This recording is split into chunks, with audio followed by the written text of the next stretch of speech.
Hey, everybody. In this episode of the Bill Caskey podcast, I speak with Matt Nettleton, who I've known for years. He's I guess you could call us competitors. We're in the same geographic area and we do similar things, not exactly the same thing. But I've always liked Matt, and he has something really big to bring to the table in terms of what salespeople need to be focusing on in the next year or two. What are some trends in sales and what kinds of skills do we need to be building? So I hope you enjoy this conversation with Matt Nettleton and me.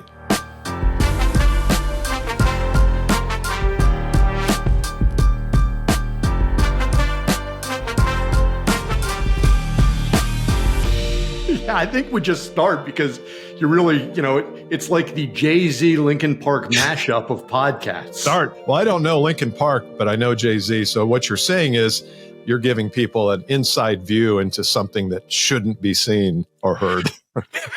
Well, it's when you get the two different styles that are both very relevant in the market.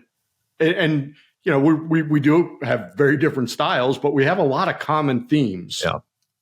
Yeah. And I think that so why don't we start with, when you think about, we're halfway through 2023, and when you think about the market that we're facing right now as people reset for Q3, what do you want to talk about? What do they need to know? That's a good way to start. Well, I want to second what you just said, because you and I have been quote unquote competitors. We've been in the same space for many years. I've never, and I don't think you've considered us competitors. We've spoken on the same stage before. So yeah. I really like what you're about and what you're talking about. So if you're a listener, if you're a Bill Caskey podcast listener or a Matt Nettleton I think you just have to take this in, leave what doesn't fit, take what does, because we're going to have some slightly different variations, I think, on things. As far as Q3 goes, I don't know that Q3 is any different than Q2. I still think there's a COVID hangover out there that is still there, even though we'd all like to forget about it. And part of that hangover is there's still a lot of people who are not in office. I mean, my daughter works for Salesforce, and they're trying like hell to get people back in the office, and people are not having it. They want to stay at home with the pantry close by. Yeah. So I think there's a little hangover there. So I guess the question for sales pros is, what can you do now? I think Q3 is a really important quarter because we're headed into the last quarter and we're kind of setting up for next year, because a lot of people you and I call on are not one call closers. Their sales cycles last a long time. So I love Q3 discussions. I still think that you have to message properly. I think we have gotten away. I just interviewed a lady for my podcast who talked about externalizing knowledge. And that is, you, Matt, Bill, all of our listeners have a lot of knowledge. How do we take that knowledge and package it in a way that that it's consumable? So the consumer says, oh, I see. Okay. Versus our own knowledge put in our words that don't mean anything to anybody, because we can read it and understand it, but the average Joe can't. Not because it's too mighty and it's just, it doesn't connect with them. So I think messaging is really important. Yeah, I think messaging is really important from that. And there's some stuff we could talk about there. I also think, you brought it up. I think it was in episode 4 of your Big Profit Amplifier series, where picking targets appropriately is super important, because so many people are convinced that in order to succeed, they have to talk to strangers, and they walk past buckets of money in their existing clients. It just, so true. If you haven't sat down and done an exercise to discover opportunities in your existing client book, you're everything else you're doing is a waste of time. Yeah. Yeah, it's simple. It's simpler that way. Well, why do we make it so hard going out and talking to people who don't really know us, don't really want to talk to us, and try to bring them along and pitch and convince, when people who love us are sitting right there in our database? I think that's really good. So do you find in your business that a lot of times the sales organization will bring in the new client and then they'll pass it off to another account management section, and they're really not as astute typically, it probably sounds bad, as the sales team in terms of how do you broach new subjects? How do you bring people along? What do you find there? So what I find is that, a tale as old as time, right? People react to incentives personally. And client success teams are not personally rewarded for ferreting out opportunities. They're rewarded for making clients feel successful and stay and retain. And that's great, because I don't want to lose anybody. But when I do an exercise with my clients called product bingo, and the name just we start to check mark what things are we selling to who. Yeah. And when we take our clients and we do this product bingo exercise, we typically find that they have the ability, without talking to any strangers, to grow 400 to 500%. And their annual goal is like, hey, if we could hit 10 to 15% growth, it'd be fantastic. Yeah. I'm like, well, you got 400% over here. If you talk to these people, you might want to try that. Yeah. No, but my people need to be making cold calls. Oh, yes. Okay, good. Yeah, sure they do. Great. They love it. No, my people love cold calls. Yes. Yes. Yeah. It's why do we pick? What is there about human nature that causes us to go down that path when right in front of us there's an open window with money behind the window, and we just refuse it? Is it a testosterone thing? Or has the leadership just misled salespeople, and the leaders aren't helping them think through things that way? Well, I think to some degree you get trapped in the swimming pool that you're used to. Yeah. And most sales organizations, now it's SDR, BDR, but when I was with Coke, it was territory sales managers, and every organization has had some version of entry-level sales rep needs to go talk to strangers. Yeah. Yeah. And we kind of carry that forward because, hey, when I started, that's what I did. So you start, and that's what you do. It's the orthodoxy. It's just the orthodoxy. You go to high school and then you go to college. Well, I want to go to a trade school. Oh, no, not in this family. You don't go to a trade school. It's like, wait a minute. Trades more than. Yeah, a lot more. Yeah. So, I think it's the way things have been done, or the way things are done. And so that's a huge mistake. Yeah. So I would say that, we use what's called the opportunity matrix, which sounds like it's the same thing. We look at all the different product categories on the top, and then all the clients, top 25 clients below it. And it's amazing how little ink is produced in those boxes. Yeah. What do you think, Matt, about, I've got a client I just talked to today, and they're hiring an inside sales team. And the purpose of it is to have the inside sales team do all the outreach. It's not really BDR, because they are responsible for smaller accounts. And then if they come across somebody that's a larger account, they throw it to the account executives. I don't mind the model at all. But what would you, and I said, well, what are they going to be doing? So they get there day one. What are they going to be doing? 100 cold calls a day.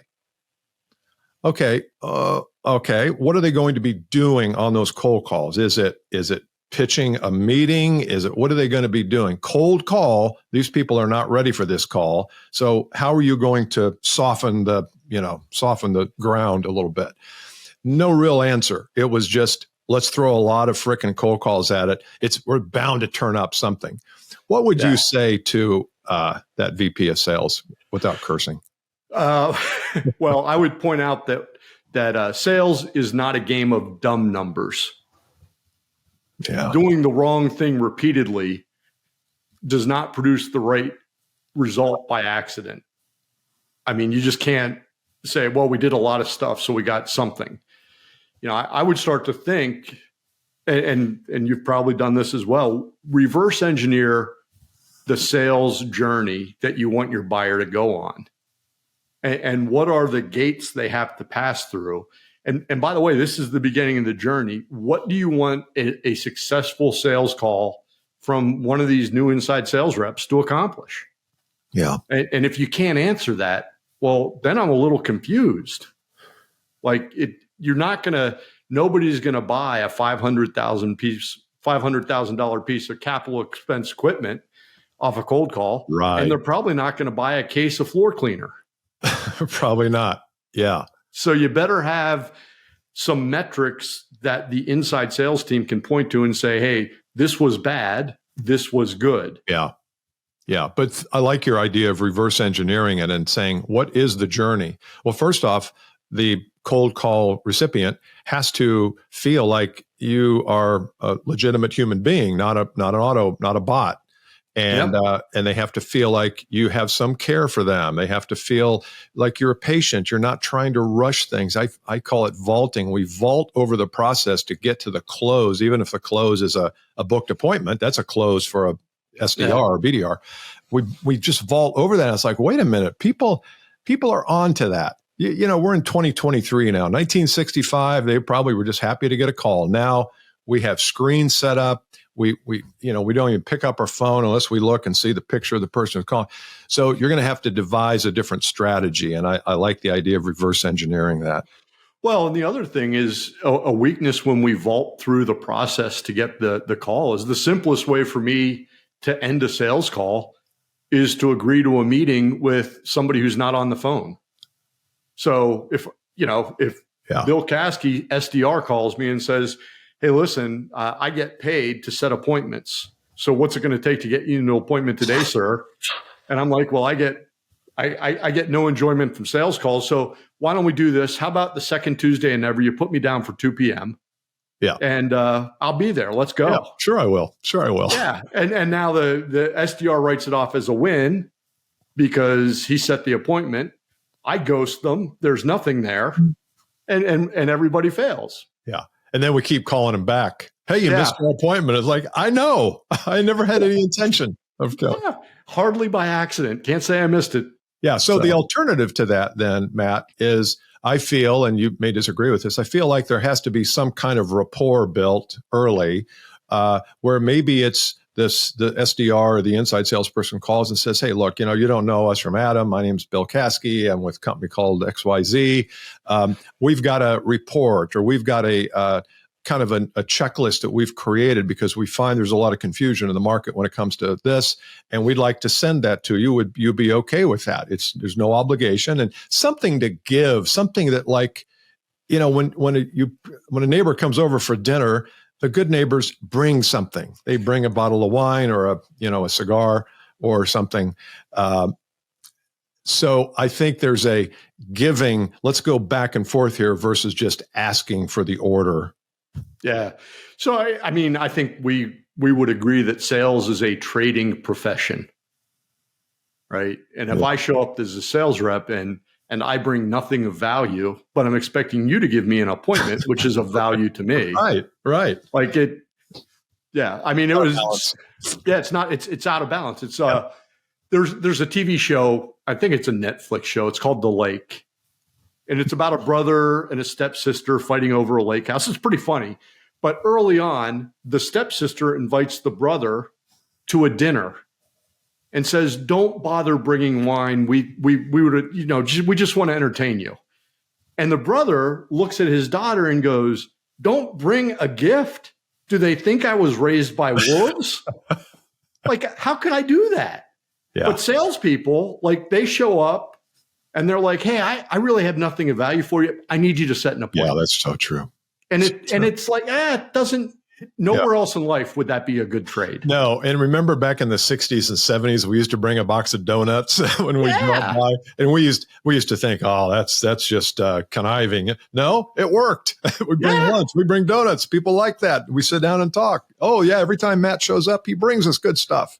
Now, are you familiar with Robert Cialdini? In the psychology, So that reciprocity of an unexpected gift that you give somebody is long lasting and valuable. And it doesn't have to be donuts. It could be lunch. It doesn't have to be lunch. It could be drinks. It could, it could be a white something of value. Something of value that's unexpected.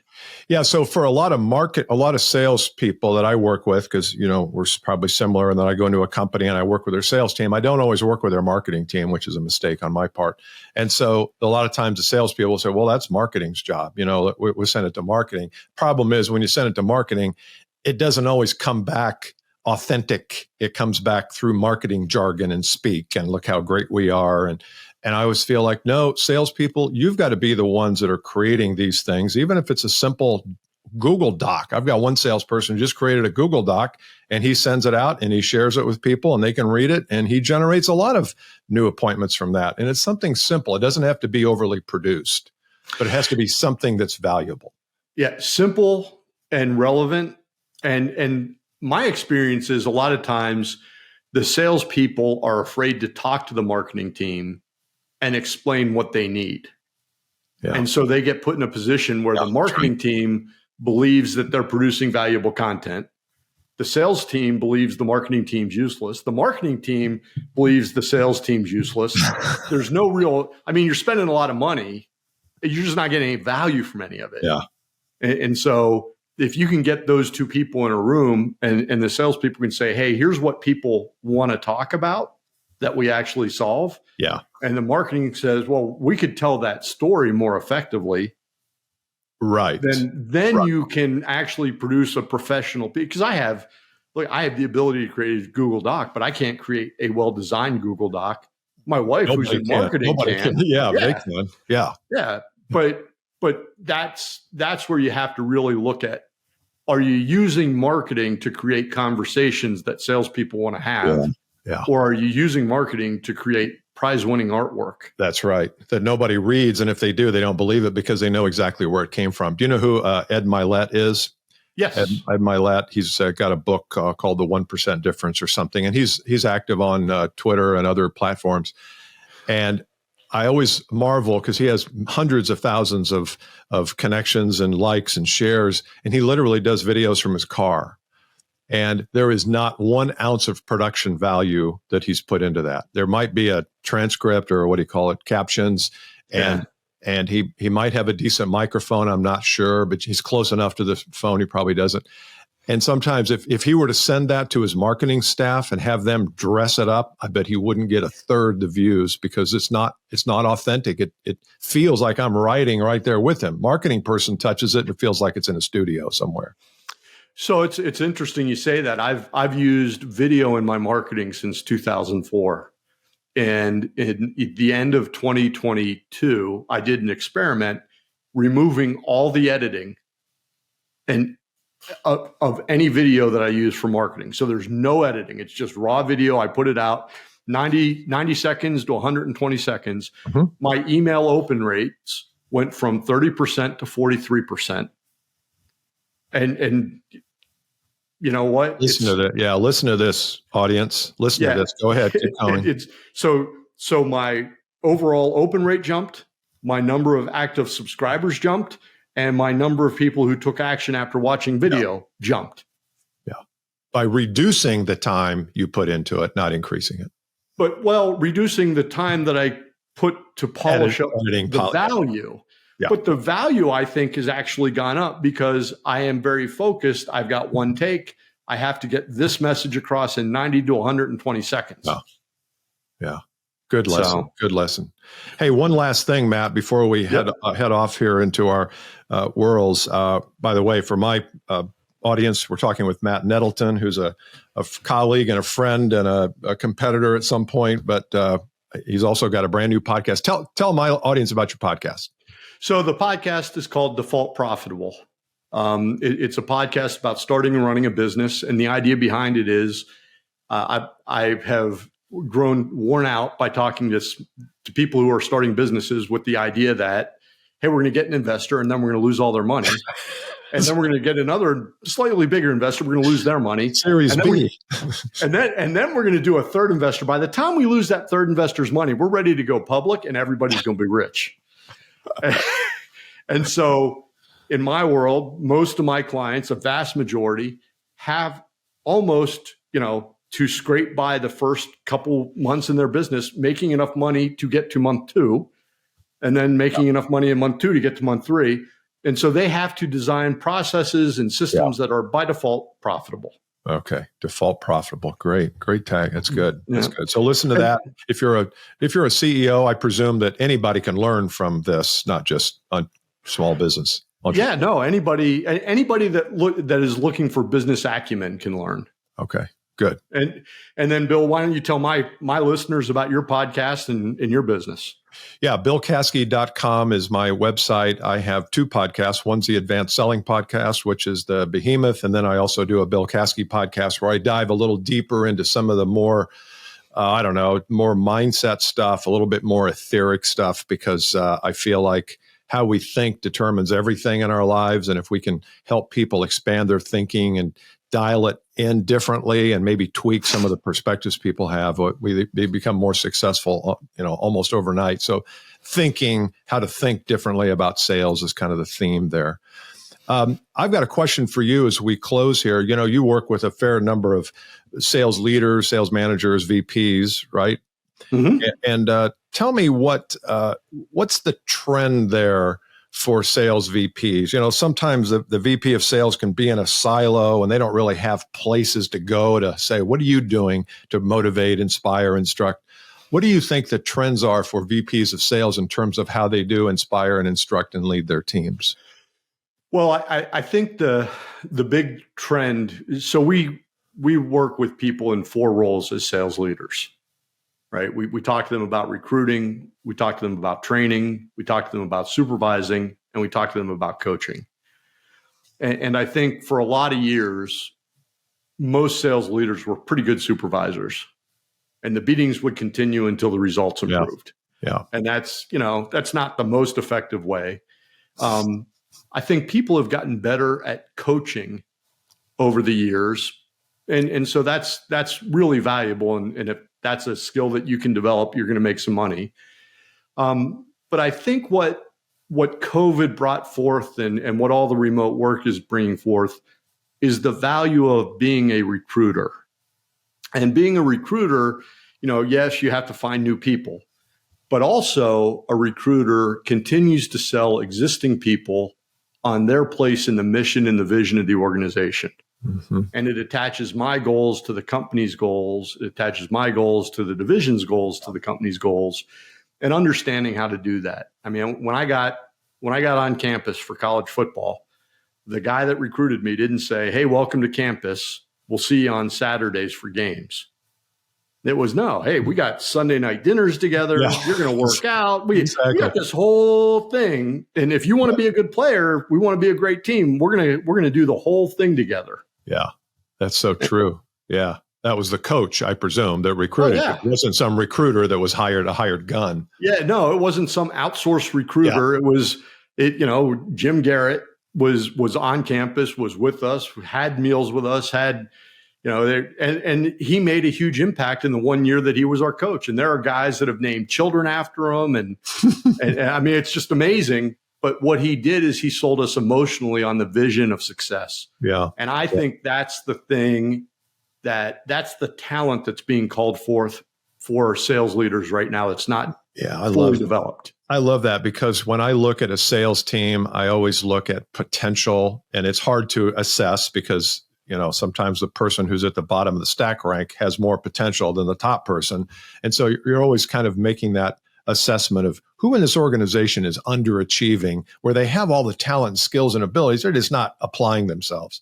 Right. And that to me is a trend for VPs of sales too, is identifying where the potential is and help people harvest that. And it's not as hard as it sounds. Sometimes I think we think, well, I got to take them to therapy. And no, sometimes you just have to talk to them and say, what do you think's holding you back? And where would you like to get in 2 years? That's your goal? I think you could do twice that. Why do you not think you could do twice that? Well, I've never done twice that. Okay, well, let's pretend you could. I think there's a whole lot of potential harvesting that could go on that VPs of sales it's not coaching. It's not like dissect the deal type of stuff. Right. It's really getting inside a human being and seeing if you can draw out other potential. I think that's one of the lines that I have found great value in over the years is that small business owners, and really all business owners, pay for a tremendous amount of talent that they then sideline and ignore. Yeah. They bring somebody in to do one thing. That guy could do 3 or 4 other things. That woman could do 3 or 4 other things. But this is your one thing. Just do this. Yeah. Yeah. It's like that whole stay in your lane BS that I keep hearing. Stay in your lane. You shouldn't be writing articles. You shouldn't be shooting videos. You should be making cold calls. Well, wait a minute. What if I went to film school and I'm pretty good at that? Nope. Stay in your lane. Yeah. So I think I think we can do more than one thing decently, and we need to be expected to do that and harvest that potential. So, Matt, I've really enjoyed it today. Let's do this again, maybe sometime in the fall. You have some great ideas, and I'm glad to be in front of your audience, and I welcome you to mine too. Well, fantastic, Bill. Thanks for having me, and thanks for showing up for me. So awesome. See you, Matt. We'll talk to you later.